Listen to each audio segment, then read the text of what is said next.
Hello मेरे भाई लोग, क्या हाल चाल। एकदम मस्त होंगे, तंदुरुस्त होंगे। आज हम बात कर रहे हैं कंट्रोल सिस्टम का। और कंट्रोल सिस्टम में हम स्टार्ट कर रहे हैं रूट लोकस। कभी आपने सोचा है ये रूट लोकस आखिर ये चैप्टर क्यों है? आखिर जब स्टेबिलिटी हम राउट हॉर्विज स्टेबिलिटी क्राइटेरिया से निकाल ही ले रहे थे तो रूट लोकस की ज़रूरत क्यों है? कभी आपने सोचा है? तो देखिए, अगर आप ये चैप्टर पढ़ चुके हैं तो आप हमें कमेंट करके बताएं कि क्या है, लेकिन हम यहाँ डिस्क्राइब कर रहे हैं। देखिए, रूट लोकस एक्चुअली इसलिए स्टडी करते हैं क्योंकि राउट हॉर्विज स्टेबिलिटी क्राइटेरिया में सिर्फ जो है ये स्टेबिलिटी बताता है लेफ़्ट साइड राइट साइड, मतलब पूरा ओवरऑल हमको CLTF का स्टेबिलिटी गिवन करता है। लेकिन ये रूट लोकस जो है तो मेरा जो है किसी पार्टिकुलर पॉइंट पर क्या क्या है, स्टेबल है, अनस्टेबल है, ओवरडैम्ड है, ये सब चीज़ें फाइंड आउट करते हैं। तो इसीलिए हम लोग जो है रूट लोकस का स्टडी करते हैं। ठीक है, स्टेबिलिटी, ओवरडैम्ड, ये सब हर चीज़ें, अनडैम्ड, क्रिटिकल डैम्ड, ये सब चीज़ें जो है रूट लोकस में पॉइंट टू पॉइंट बताया जाता है। इसीलिए हम लोग रूट लोकस स्टडी करते हैं। तो देखिए, ये तो हुआ हमारा थ्योरेटिकल, ये चीज़ें हमें पता होनी चाहिए। लेकिन आज हम क्वेश्चन बता रहे हैं रूट लोकस का। तो देखिए रूट लोकस का क्वेश्चन क्या है। तो देखिए रूट लोकस में मेरा ये क्वेश्चन दिया हुआ है G of S upon S into S plus one और एस प्लस टू। इसी का हमको रूट लोकस निकालना है। सॉरी, एस नहीं है, यहाँ पे वन है। तो जी ये हमारा OLTF है और इसको कैसे हमको ये करना है, मतलब रूट लोकस निकालना है, ये चीज़ें हम देखेंगे। तो इसमें थोड़ा सा कंसेप्चुअल है, ठीक है ना। तो और न्यूमेरिकल इसको बनाना है तो थोड़ा टाइम भी लगेगा। तो आप देखते रहिए और समझ में बेहिचक आएगा, इसमें कोई दिक्कत वाली बात नहीं है। तो सबसे पहले जो है हम ये देखते हैं। देखिए नंबर ऑफ पोल्स नीचे कितना है, पोल्स किसको बोलते हैं? तो देखिए नीचे वाला जो टर्म है ना, जैसे नीचे वाला जो टर्म है ये वाला एस बराबर एस बराबर 0, एस प्लस वन बराबर 0, तो एस प्लस टू बराबर 0, तो एस बराबर 1 0 हो गया, एस बराबर 1, एस बराबर -1 और एस बराबर 1 -2। तो यही क्या हो गया, पोल हो गया। तो पोल के गो है 0 है और 1 है और -1 है और -2 है। तो टोटल पोल कितना है 3 और 0 ऊपर वाला को बोलते हैं। तो ऊपर में कितना हो गया 0। तो देखिए एको नहीं है, तो नंबर ऑफ पोल हो गया 0। और देखिए पी जो है, पी वाला 3 ज़्यादा है, पोल ज़्यादा है और जीरो कम है। तो इसी को बोलते हैं प्रॉपर ट्रांसफ़र फंक्शन। और देखिए याद रहे, जब प्रॉपर ट्रांसफ़र फंक्शन होगा तो नंबर ऑफ ब्रांचेज जो है ये हो जाएगा 3। ठीक है ना, मतलब नंबर ऑफ पोल के इक्वल होगा। नंबर ऑफ ब्रांचेज उतना ही होता है जितना नंबर ऑफ पोल होता है। ठीक है, तो ये चीज़ आप याद रखिए। क्या बताएं कि प्रॉपर ट्रांसफ़र फंक्शन में क्या होता है, जब P और Z से ज़्यादा हो, P ज़्यादा हो Z से, तो नंबर ऑफ ब्रांचेज P के इक्वल, अगर Z ज़्यादा होगा तो Z के इक्वल हो जाता है। ठीक है, तो ये चीज़ें याद रखिएगा। जैसे कई तरह का प्रॉब्लम आएगा जिसमें 0 ज़्यादा होगा तो नंबर ऑफ ब्रांचेज 0 के इक्वल हो जाएगा। ठीक है, तो उसको इम्प्रॉपर ट्रांसफ़र फंक्शन बोलते हैं। तो ये तो है कि नंबर ऑफ ब्रांचेज हम निकाल लेंगे। अब देखिए नंबर ऑफ एसिम्पटोड निकालना है। तो नंबर ऑफ एसिम्पटोड हम कैसे निकालेंगे, तो ये चीज़ हम देखते हैं। तो नंबर ऑफ एसिम्पटोड निकालने के लिए कुछ नहीं, P में से Z घटा दीजिएगा। अब P में से Z जब घटाएंगे तो कितना होगा 3। तो नंबर ऑफ एसिम्पटोड याद रखिएगा 3 होगा, यानी कि P - Z, तो 3 - 0, क्योंकि नंबर ऑफ पोल P था और 0 था, तो 3 - 0 0 हो गया। ठीक है, इतना तो समझ में आया होगा। अब देखिए नंबर ऑफ एसिम्पटोड हमेशा जो है ना, नंबर ऑफ एसिम्पटोड जो है हमेशा 0 से स्टार्ट होता है। तो देखिए ये बात तो सही है कि 0 से स्टार्ट होता है। तो लेकिन रुके थोड़ा सा, मतलब हवा चल रहा, हाँ तो थोड़ा हवा चलने लगा था। ठीक है ना, वो ये हवा का जो लाइन है उसी कारण मतलब थोड़ा डिस्टरबेंस हो जाती है। तो अब हम सेट सही कर लिए। तो देखिए नंबर ऑफ एसिम्पटोड बता दिए हैं, P - Z, ये 3 - 0। अब देखिए असिम्पटोड, नंबर ऑफ एसिम्पटोड जो है हमेशा 0 स्टार्ट होगा। तो अब कहाँ तक जाएगा, तो 1 2 3। अगर नंबर ऑफ एसिम्पटोड 10 आता तो 0 से स्टार्ट होता, 0 1 2 3 4 5 6 7 8 9 10, इस टाइप का। ठीक है, तो नंबर ऑफ एसिम्पटोड समझ में आ गया। अब देखिए नंबर ऑफ एसिम्पटोड आपको समझ में आ गया, लेकिन निकालें कैसे? तो नंबर ऑफ एसिम्पटोड निकालने का फार्मूला होता है 2A = ये angle equal to 2 alpha plus 1 upon P - Z into 180 degree. अब देखिए 0 पे वैल्यू निकालेंगे, तो मतलब अल्फा का वैल्यू एक बार 0 रखेंगे। तो अल्फा का वैल्यू 0 रखिएगा तो 2 × 0 + 1 अपॉन P - Z, माने 3 - 0 180 डिग्री। अब देखिए ये क्या हो जाएगा, 2 में 0 गुना कीजिएगा 2 में से 0 गुना कीजिएगा तो हो जाएगा 0। डायरेक्ट लिख देता है 1/3 गुने 180 डिग्री। अच्छा, ये 60 बार में कट जाएगा तो 60 डिग्री आ जाएगा। इसी तरीक़े से अल्फ़ा का वैल्यू जो है, अल्फ़ा का वैल्यू 1 पुट कीजिएगा, उसी तरीक़े से 2 पुट कीजिएगा, ठीक है, क्योंकि 3 तक का वैल्यू है तो 0 1 2 3, तो 3 टर्म हो गया तो 0 1 2 3 होगा, ठीक है ना, 0 1 2 तक। ये समझ में आया, ठीक है। यानी कि हम ये बताएं कि अगर अल्फ़ा का वैल्यू 3 आया, मतलब 3 टर्म में लेना है, अल्फ़ा जो है नंबर ऑफ एसिम्प्टोट अगर 3 आया तो 0 1 2 इन्हें के 3 को ले लेंगे, ऐसा बात नहीं है, 3 को सिर्फ 0 से याद रखिएगा, ठीक है। तो देखिए इसी तरीके से अल्फ़ा का वैल्यू जो है 0 पे निकाले, तो 0 पे निकालो कितना आ गया 60 डिग्री। ये कैलकुलेशन हम पहले कर चुके हैं, ठीक है, ताकि वीडियो शॉर्ट हो, लंबा नहीं हो, इसके लिए, ठीक है। बाकी समझने के लिए तो समझ में आ ही रहा होगा। अब अल्फ़ा का वैल्यू 1 रखेंगे तो 180 डिग्री आ जाएगा, ये अल्फ़ा का वैल्यू 2 रखेंगे तो 300 डिग्री आ गया। तो ये समझ में आया कि फिर से हम बता दें, नंबर ऑफ एसिम्प्टोट निकालने के लिए क्या किए, P माइनस जेड किए, P माइनस जेड, तो 3 माइनस 0 3। अब देखिए 3 आया तो नंबर ऑफ एसिम्प्टोट 3 लेना है, तो ये जो है 3 तक जाएगा, ठीक है, नंबर ऑफ एसिम्प्टोट जो है 3 तक जाएगा। इसका फार्मूला कुछ इस तरीके से होता है, P माइनस जेड माइनस 1, देखिए P माइनस जेड माइनस 1 यानी कि 3 माइनस 0 माइनस 1, ठीक है। तो ये जो है 2 आया तो 0 से 2 तक गया, ठीक है। तो आशा करते हैं ये चीज़ आपको समझ में आया होगा। अब देखिए ये तो निकालना आ गया। अब देखिए हम देखते हैं सेंट्रॉइड कैसे निकालते हैं। अब देखिए सेंट्रॉइड निकालने के लिए कुछ सिंपल सा formula, summation of real pole minus summation of zeros बटा P minus Z, P minus Z. अब देखिए फार्मूला मेरा क्या था, ये क्वेश्चन में क्या था, जी एच मेरा पोल क्या था, एच बराबर -1 और 0 और -2 ये था। अब देखिए इसमें समेशन कीजिएगा P पोल का तो -1 और -2 और 0, तो ये हो गया। और ये जो है 0 तो कुछ है ही ना, तो 0 लिख दिया, P माइनस जेड 3 माइनस 0, तो ये हो गया 3 माइनस 0 और -1 और -2 तो हो जाएगा -3 और -3/3 कितना हो जाएगा, देखिए -3/3, तो ये हो जाएगा -1। तो सेंट्रॉइड जो है -1 आ गया। ये चीज़ फाइंड आउट, मतलब एक एक चीज़ हम बता रहे हैं कि किस तरीके से हम फाइंड आउट कर रहे हैं सेंट्रॉइड वगैरह, ठीक है। और लास्ट अब हम ड्रॉ करते हैं रूट लोकस। हाँ तो देखिए ये मेरा एस प्लेन बना लिया, एस प्लेन सिग्मा और जे ओमेगा, ठीक है। अब देखिए हम ड्रॉ कर रहे हैं, तो देखिए सबसे पहले एंगल कितना आया था, अल्फ़ा पहले को वैल्यू 0 पे और अल्फ़ा का वैल्यू 1 पे और अल्फ़ा का वैल्यू 2 पे, ठीक है। तो ये चीज़ देखें।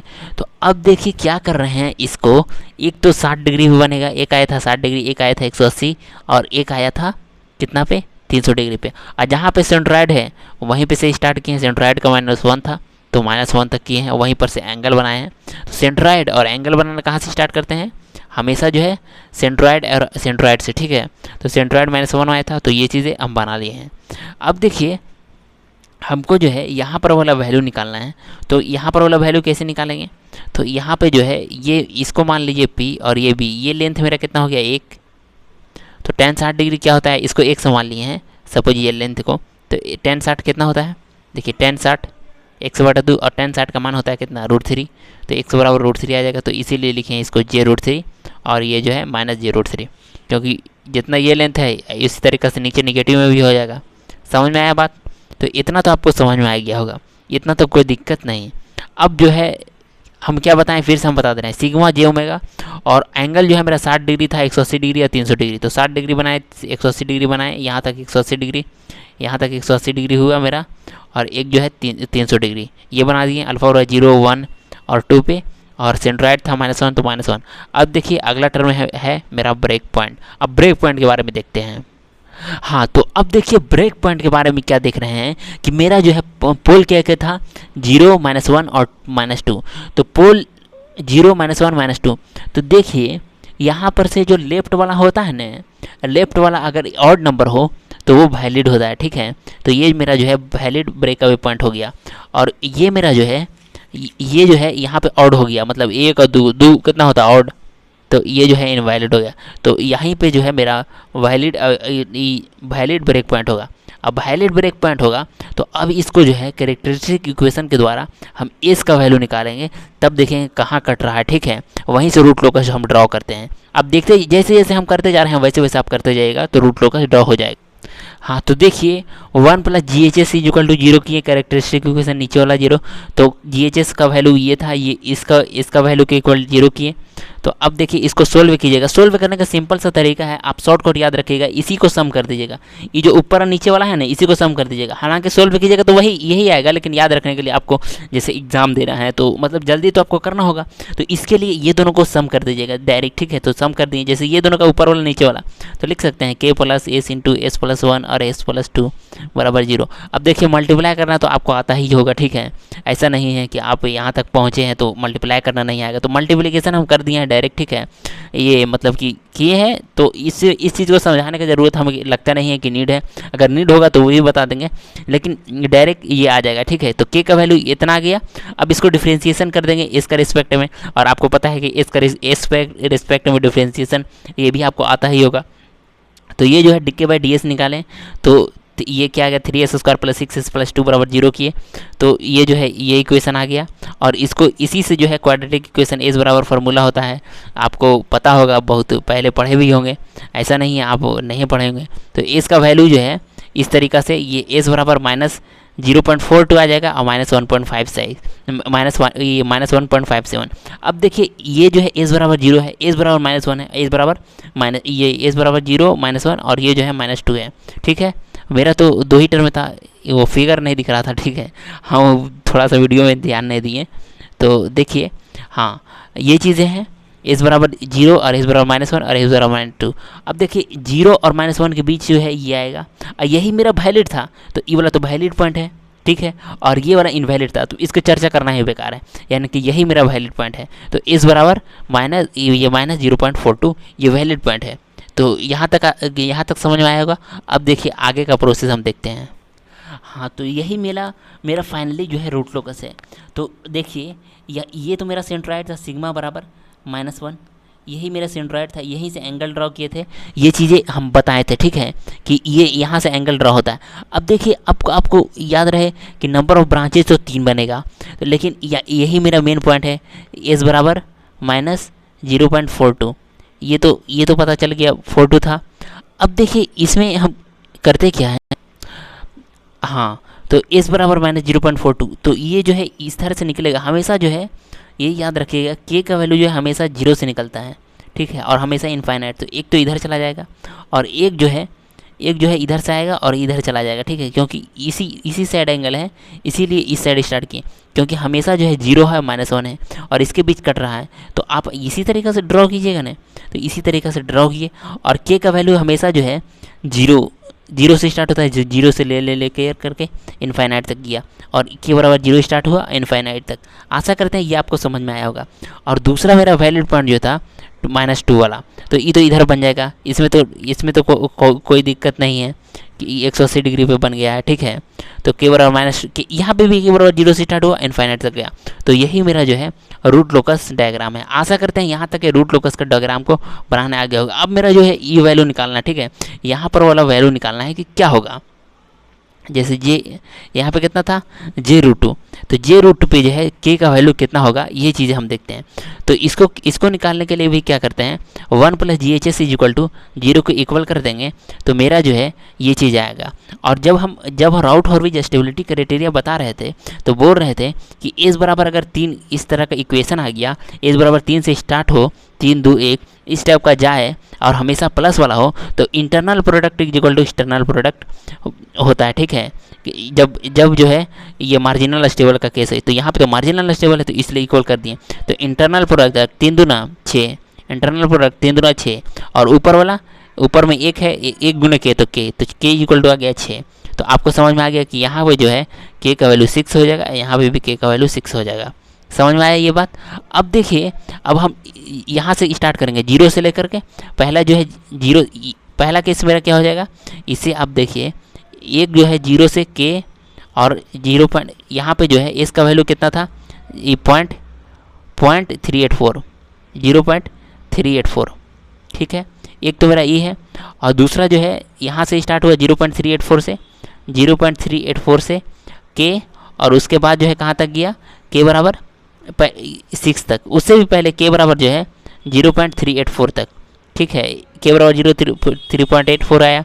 फिर 6 आया, फिर 6 से कहाँ तक गया, इनफाइनाइट तक, के बराबर 6 भी आया है, ठीक है, क्योंकि कट गया इस पॉइंट पे कट गया है, तो ये तो क्रिटिकल हो जाएगा, ठीक है। तो आइए हम एक एक चीज़ को हम देख लेते हैं। हाँ तो देखिए, सबसे पहले 0 से के 0.384, ये के बराबर 0.384 तक गया, फिर जो है 0.384 से 6 तक, फिर 6 बराबर, और 6 से इन्फाइनाइट। तो देख लेते हैं। तो देखिए 0 से 0.384 है, तो ये क्या हो जाएगा, ओवर डैम्ड भी स्टेबल होता है। के बराबर 0.384 यहाँ पे क्रिटिकल डैम्ड होगा, कि जब क्रिटिकल डैम्ड होगा तो पता है मार्जिनल स्टेबल होता है। और 0.38 से 6 तक ये होता है अंडर डैम, ये स्टेबल हो जाएगा, ठीक है। और के बराबर 6 ये भी क्रिटिकल डैम्ड होगा, इसलिए मार्जिनल स्टेबल है। और 6 से 0 जो है अनस्टेबल होगा, ये नेगेटिव डैम्ड। तो आशा करते हैं अब रूट लोकस डायग्राम आपको बनाना आया होगा। आज के वीडियो के लिए इतना ही रखते हैं। तो यही मेरा रूट लोकस था, ठीक है ना। आशा करते हैं समझ में आया होगा। समझने में कोई भी दिक्कत हुआ तो कमेंट कीजिए, ठीक है ना। वीडियो को लाइक कीजिए, सब्सक्राइब कीजिए, ठीक है। बहुत बहुत धन्यवाद, थैंक यू।